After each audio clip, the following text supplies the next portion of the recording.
Wow, the Bengals finally did it. They finally win in a one-score game. They finally beat a team with a winning record. They win again at home, their third win of the season. There is so much to unpack from Saturday night. There's so much to look at now that we know which teams have lost, which teams have won, who they have coming up, when they are going to play next, which is coming up a lot sooner than I originally anticipated. You are watching Deep in the Stripes. This is the sickest Bengals podcast around, and I'm your host, Elise Jesse. Turn up your volume. Because you're about to listen to The Sick Podcast. Deep in the Stripes with Elise Jesse. From 31 yards, McPherson. And Cincinnati is heading to the Super Bowl. They did it. They beat Mahomes at home. Wow, Joe Burrow. No way. The sickest Cincinnati Bengals podcast. It's gonna be sick. So right off the bat, the Cincinnati Bengals get a January 4th, 8 p.m., another primetime road game for the Cincinnati Bengals. And of course, they will be playing the Steelers. I feel like anytime the NFL has the opportunity to put Cincinnati and Pittsburgh in primetime, they are going to do it. Any opportunity possible, they are totally going to jump at that chance. And they have shown that they are doing that again this season. Pittsburgh was Cincinnati's last loss before they started this 4-game win streak. The Bengals have been on a tear. And here's the thing about momentum. People are talking a lot about the Cincinnati Bengals having momentum on their side.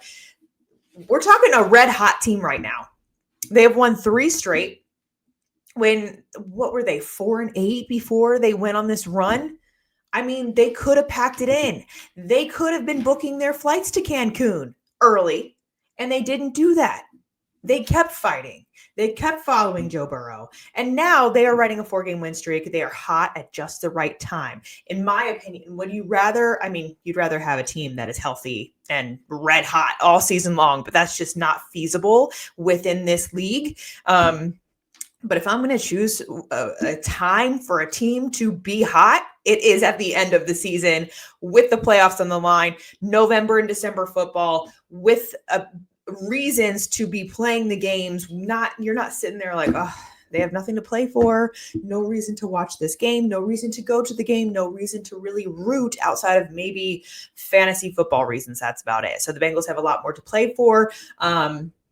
At last check, I check NFL.com websites on Cincinnati's playoff probability, and they are currently at 17%. So they are not dead yet. They live to fight another day. To win in overtime, it's not just the fact that Joe Burrow had another, I feel like we say this every week, he had the game of the season for himself. He just continues to impress, continues to be productive, and continues to execute at the highest level.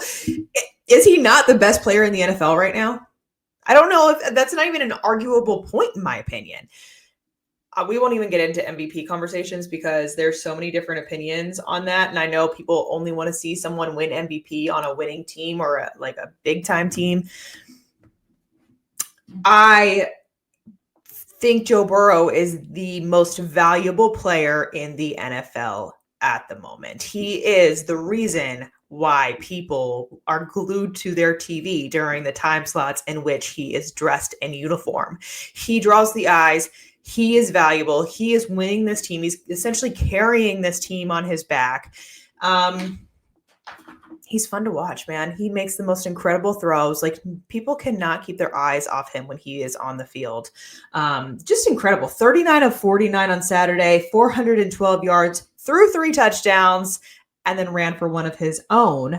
All while, we'll get to this later too, all while being sacked 7 times for 28 yards.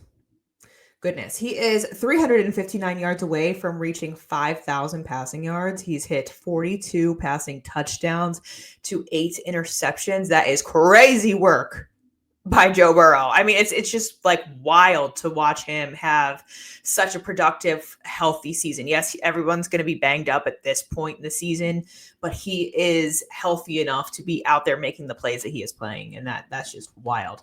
Jamar Chase, 9 catches for 102 yards, and he has not really been mentioned whatsoever because of the fact that T. Higgins just had like a monster game, went out and showed everyone how big of a playmaker he is and can be in this league. That was Chase's 5th game of the season with over 100 yards receiving. Now, Higgins had a career high 11 catches, or a season high 11 catches, also a season high 3 touchdowns in that game. His second game with over 100 yards. He had 131 Saturday. He had 148 against the Chargers earlier in the season. And then Chase Brown, you hate to see that he is injured. He has the ankle sprain, but they're saying that he should be good to go, or he has the chance to go against the Pittsburgh Steelers. He is only 10 yards away from reaching 1,000 rushing yards. Wow. Like, I feel like Chase Brown, you knew that he had the tendency to be explosive. You saw that in 2023 at different moments in the season. But for him to show up and just come into his own almost and to be playing like he is, I don't think anyone really expected that from him in 2024. The production has just been absolutely wild. Compared to 2023, he's played in 4 more games than he did last year, and he has had 5 times the workload, also 5 times the yards. He's just been sensational, and he has been a really big reason why the Cincinnati Bengals offense has been successful this season. The Bengals were a yard shy of reaching 500 total yards of offense on Saturday against the Denver Broncos, who, by the way, goes into that game ranked 9th in total defense and 5th in rushing defense. Played pretty dang well. A lot of good came from this game. Yes, there were mistakes made. Obviously, you remember that T. Higgins fumble, the missed kick by Cade York. At that point, I'm like, oh my gosh, this is par for the course. This has been par for the course for the 2024 season. Of course, Cade York misses that field goal. Of course he does. And then, of course, Joe Burrow takes it into his own hands, and the defense showed up in a major way on Saturday night. We will talk about that as well. And starting with the defense, I want to talk about Joseph Ossai, because I feel like he was kind of not ragged on, but just I kept hearing Joseph Ossai's name being correlated with a player who was washed, or a player who was not being developed properly, or a player who maybe shouldn't get the next contract in Cincinnati, if you know what I mean. And he played one of his best games on Saturday. He has been playing really, really well. I want to say like the last 5-6 weeks. 8 total tackles, a PD, half a sack. Trey and Joseph combined for a single sack. Cedric Johnson had a sack. Now, I didn't like I felt like Denver, if you look at both defensive lines, like Denver's defensive line never let up. They were relentless. They did not stop attacking the Cincinnati Bengals in the trenches. They did not stop attacking that offensive line and trying to get after Joe Burrow. And that's one of the things that I really didn't necessarily like watching. Broncos, I feel like they were teeing off on Joe Burrow. That's the one knock that I would have there. Especially like Zach Allen, 3.5 sacks, a season high for him. He had 6 quarterback hits. Come on. He went 8 games this season without recording a single sack. Linebacker Jonathan Cooper had 1.5 sacks. DeAndre Tillman had a sack. DJ Jones and John Franklin Myers, they both combined for a sack. How long have we been talking about the need to protect Joe Burrow at all costs? Yes, he is just so good at scrambling, so good at evading defenders, and he is just so good at using his legs to extend plays and holding on to the ball at the right moments to give plays time to develop. But at the same time, did the man have a pocket on Saturday? No, he didn't even how many times have we said that this season? He's barely had the semblance of a pocket, like all season long. And yes, significant injuries to this offensive line play a part. I'm not going to jump down the Bengals front office's throat on protecting Joe Burrow, because I do feel like they made significant moves in an effort to protect Joe Burrow. Of course, they can't predict whether or not Trent Brown is going to get hurt at the start of the year and be out. They cannot predict whether or not Amarius Mims is going to be playing with a broken hand and then not be able to go.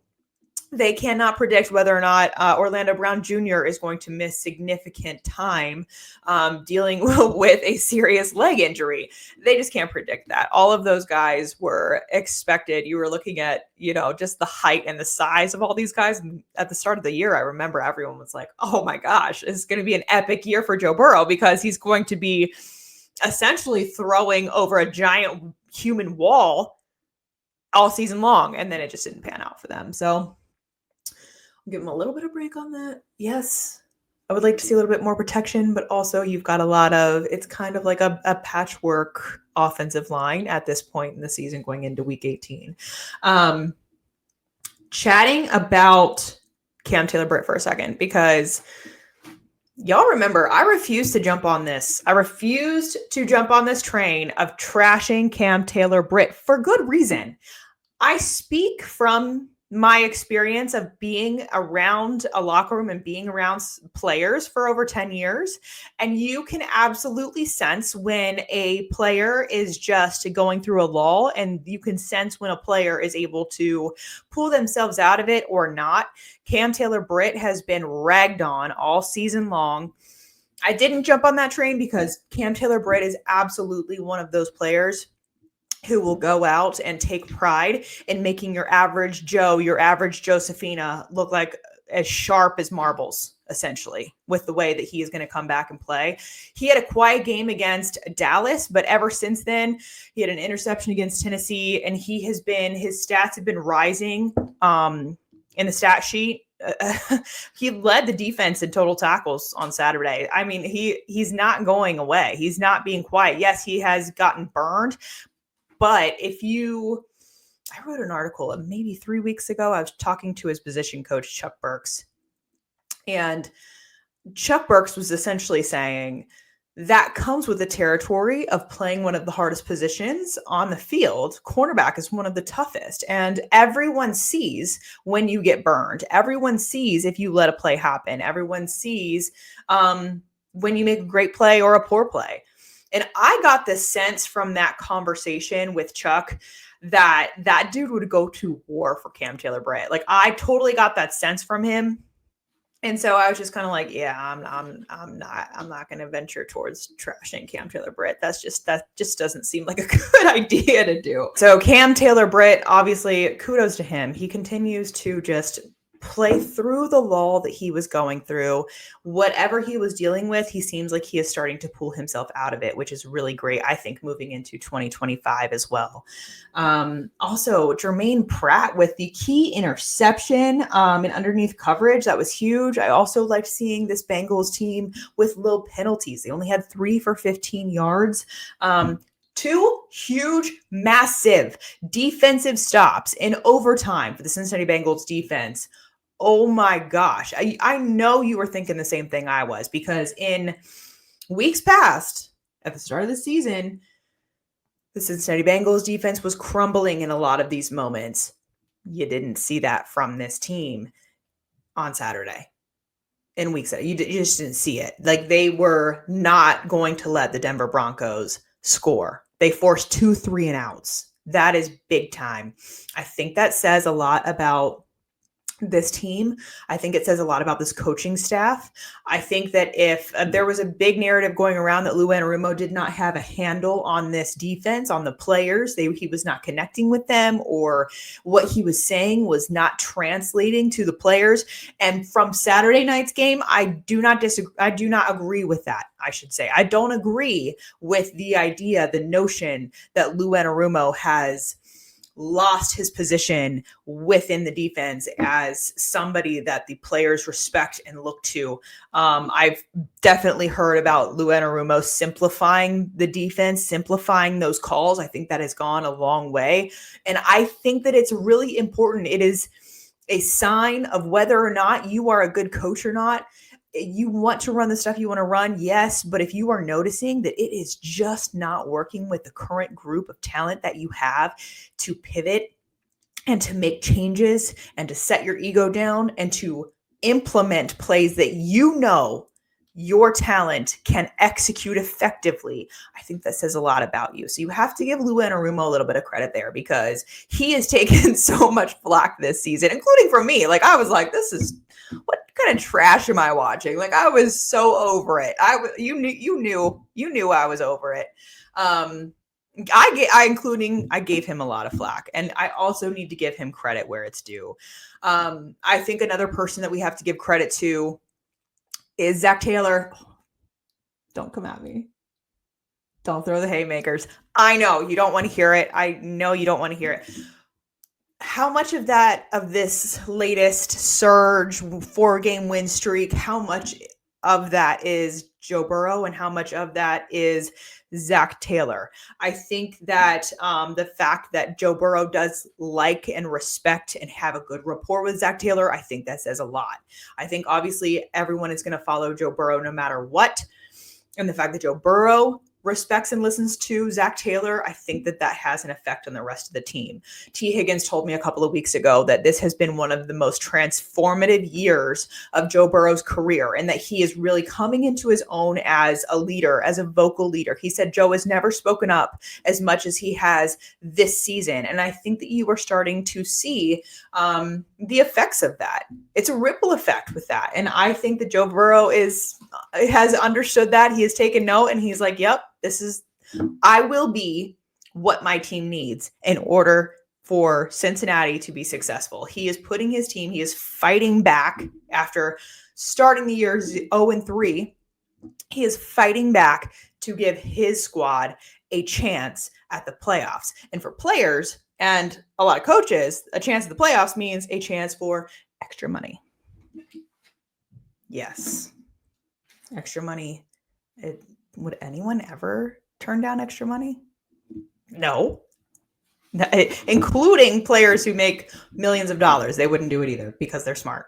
Okay, so the Bengals we mentioned this earlier, 17% chance to make the playoffs. Now, the Colts did lose to the Giants, so the Colts did their job. Now Cincinnati needs Miami to lose to the Jets on Sunday. I'm a little worried about that one. Not so sure. Crazy things happen in the NFL every week. So we are not going to be Debbie Downers about that. We are not going to go down the negative route. We're just going to keep on believing that the Jets can do their one job that they need to do in order for the Bengals to squeak in. The other worrisome game, obviously, is the Denver Broncos against the 15-1 Chiefs. Now, you've seen the memes, you've seen the takes.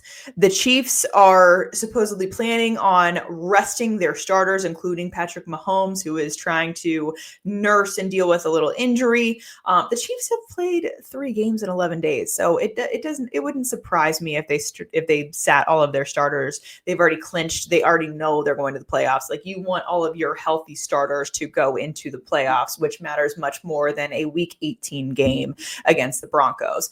Now, everyone is worried about the Broncos facing backups, essentially.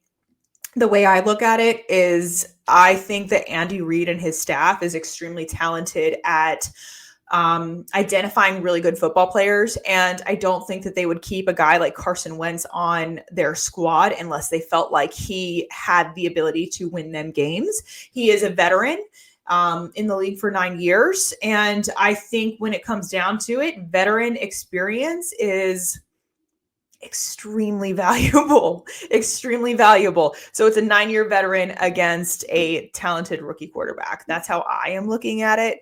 I'm not going to rule out the Chiefs next week whatsoever. I'm not. I think that the Chiefs do have a chance at beating the Broncos on Sunday. You heard it here first. We're just going to roll with that. And the Bengals playing on a Saturday again. who knows? T. Higgins obviously loves playing on Saturdays, so maybe he'll have another insane game on Sunday against the Steelers. The Steelers are the team that the Bengals last lost to. I listened to Tomlin's press conference earlier this afternoon. The first thing that he spoke about regarding the Cincinnati Bengals was their defense. He has noticed that their defense has taken the next step, has taken a big step in productivity, in execution. They are just playing better overall. And he has noticed that. That's one of the first things that he noticed. He knows that if his team gets behind the sticks against the Cincinnati Bengals, he and his team, they will be in hot water next week. They will. And the Steelers, goodness gracious, they are on a 3-game losing skid. They lost to the Eagles 27-13, the Ravens 34-17, and to the Chiefs 29-10. They have been outscored in this current 3-game losing streak. The Steelers have been outscored 90-40. The Steelers defense has allowed 90 points through 3 games. If I'm Mike Tomlin, I am worried about facing a healthy Joe Burrow, Jamar Chase, possibly Chase Brown, and T. Higgins. And by the way, if they are able to cover all 3 of the men that I just mentioned, Joe Burrow also has Andre Yoshivas. Joe Burrow also has Mike Gesicki. He has Jermaine Burton. He has more options, much more than most teams have. He has a talent and an ability at the quarterback position than most teams you will see play in the National Football League. So Tomlin is no fool. Tomlin knows that getting behind the sticks will absolutely be horrible for him and his team on Saturday night. That would not be fun for him. He did say that Justin Fields might be back this week, which you've seen them use Justin Fields in certain situations where they need to gain some yards on the ground or bring in an unexpected play.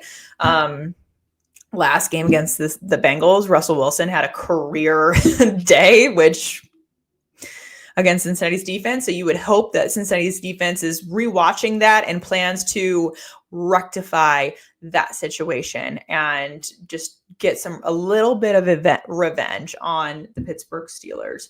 The Bengals defense, they have given up 77 points in 4 games.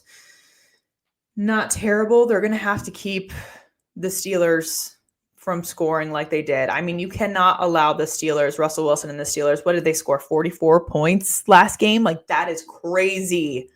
You cannot allow the Steelers to score that many points in prime time on Saturday night, especially with the season on the line.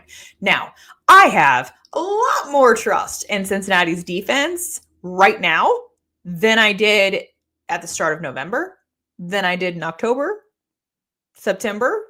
I have a lot more trust in them now. They have proven themselves over the last few weeks. So that is good to see. What more can you ask for? I mean, at one point, we were not talking about the playoffs for the Cincinnati Bengals. People were venturing down the road of talking about the draft, like fully talking about the draft. And now the way that script has totally been flipped is insane. The fact that we are talking about watching meaningful football games from a team who just a few weeks ago was 4-8 is really wild. It's fun. This team has the ability to keep you on your toes, and that is in large part thanks to Joe Burrow, Jamar Chase, T. Higgins, all the guys that I mentioned. Red hot offense going against a Steelers defense who has allowed 90 points over 3 games. We will talk more about. I'm going to dive more into that game later on this week, but I just wanted to set the table for you guys so that you guys fully. I know you already understand because you guys are very smart viewers, but just so you guys have the full understanding of what we are dealing with on Saturday night. Let me know what you think is going to happen Saturday. I don't know. I feel like the Bengals are they play differently on Saturdays compared to Sundays for whatever reason. It's also in prime time. I've talked about this before, like in prime time, it's so different because the players have their high school coaches watching, their family, like everyone has the ability to watch them play in prime time. And I feel like for both sides, that comes into play for the players and the coaches as well. But yes, happy to be back. I hope you guys had an awesome Christmas. I hope you have a great New Year's Eve. Stay safe, and I will see you later on this week. And that's a wrap. Hope you don't miss us too much until next time. Follow the Sick Podcast Deep in the Stripes with Elise Jesse on YouTube, Instagram, Facebook, Google Play, and Apple Podcasts.